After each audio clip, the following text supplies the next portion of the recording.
You want to break out of this cycle of coping, addiction, and improve your life. You want to live a more fulfilling life. There's this ideal vision that you have, but you're stopped by just this content consumption, maybe drug consumption, or using relationships and sex as a distraction. All these different things prevent you from living the type of life that you want. But you just keep going through these cycles. You keep going through these highs and these lows. You keep feeding into this stuff. And you probably wonder, why am I going through this lesson again? When will this end? When will I be free of these cycles? I'm just so bored and frustrated to be back here again. Like, why haven't I learned my lesson yet? And these cycles have been super prevalent in my life, as far as I can remember. And it simply comes from just wanting to change. Your mind is absolutely terrified of change. It doesn't want to change. And so it always tries to keep you at a baseline of identification of what you take yourself to be. Any higher than that or any lower than that, and you rebound back to the middle. Your mind and your behaviors are just like this oscillation. They keep going up and down, trying to stabilize. And so you have these ruts of just extreme coping and then breaking out of your addictions and then coming back. But you have a point during this coping stage, or just this swinging, this oscillation, where the pain of coping becomes too much. It just becomes overwhelming. So if you're coping using content, which is my story, this is what I've been doing, just watching spiritual content, educational content, content that makes me feel inspired, and just going down this emotional roulette. And there's a point where the pain of coping becomes so high that you'd literally rather sit in silence than cope. And your coping strategy just doesn't work anymore. It doesn't make you feel better, because that's what we're doing. We're trying to make ourselves feel better through these copes, and it just doesn't work anymore. So what do you do? What happens to you? So what happened to me is I just cut out everything. I cut out all of the coping strategies. I was just so sick of it.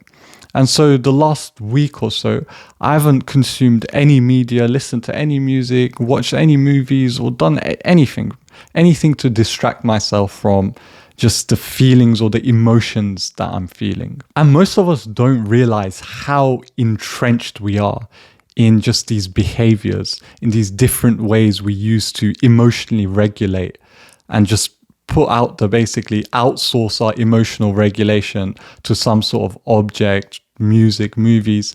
Like, we don't really usually see these things as coping strategies, but when you pay real close attention to it, when you're listening to music or watching a movie or just engaging in these different activities, you might notice that sometimes when you do these things, it's because you don't want to feel a certain fear, a certain anxiety, maybe a guilt or a shame. And that's why we jump and latch onto these things. Don't get me wrong, you can do it from a different place. But usually in our day and age, it's coming from an inability to emotionally regulate. And you will notice this. Like, the best way to find out if you are coping or you're not coping is cut everything off for even just a day or two and see what happens to your body. Do you feel completely fine? Do you just walk around like nothing ever happened? Or are you having visible withdrawal? Are you losing your appetite? Are you feeling contracted and just ill and just emotionally dysregulated? You just don't know how to deal with everything that's coming up.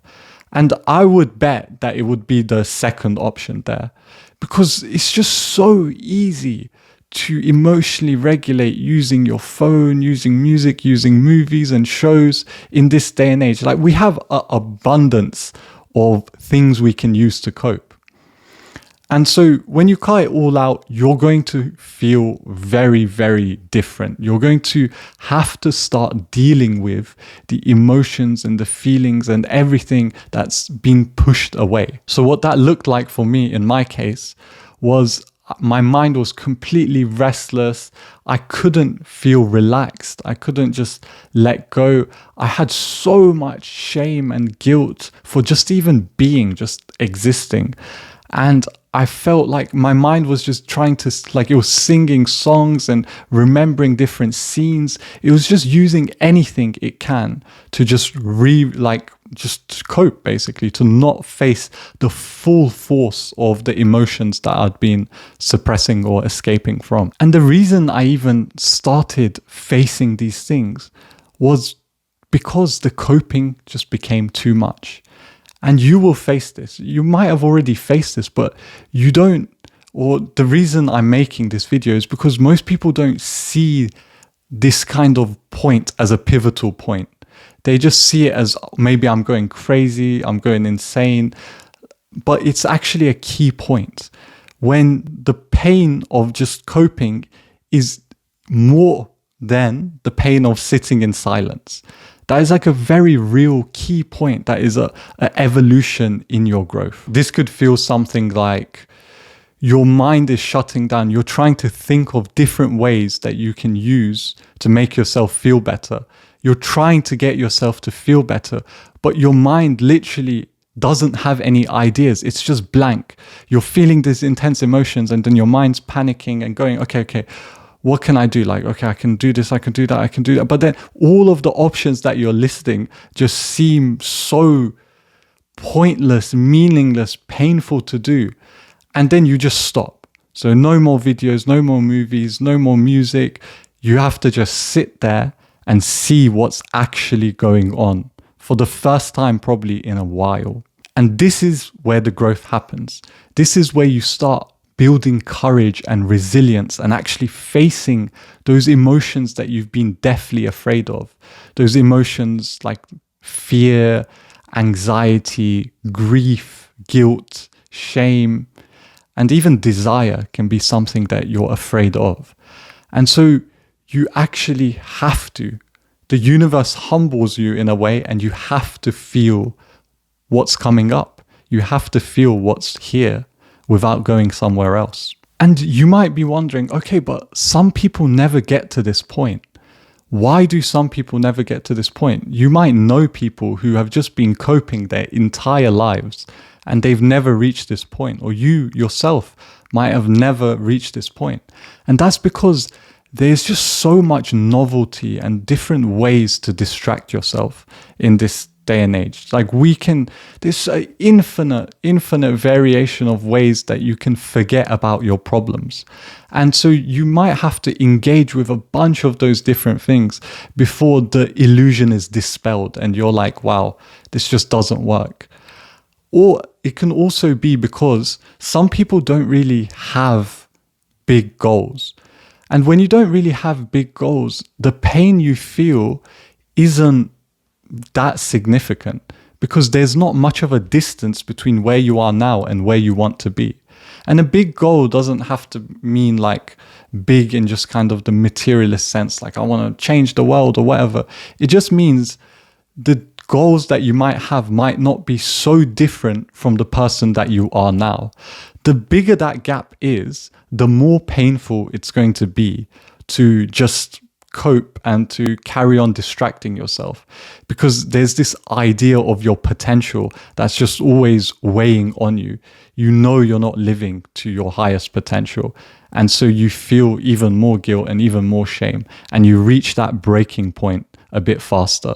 And if you've clicked on this video, you're probably in that other category, the category that has a big goal or a big identity or a big mission that they want to achieve.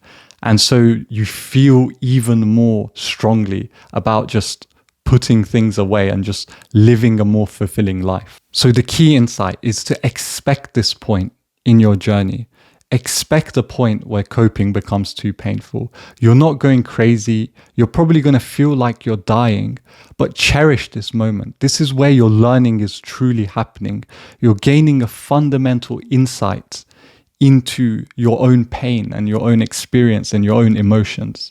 So really pay attention to this and embrace it and use this as momentum to change your life and to just cut out your habits, your negative habits, and to bring more of a peace to your mind. So that's everything for this video. If you need help finding your purpose or executing on it, or you want to find a community of like-minded people, check out the links down below. And for now, peace and love.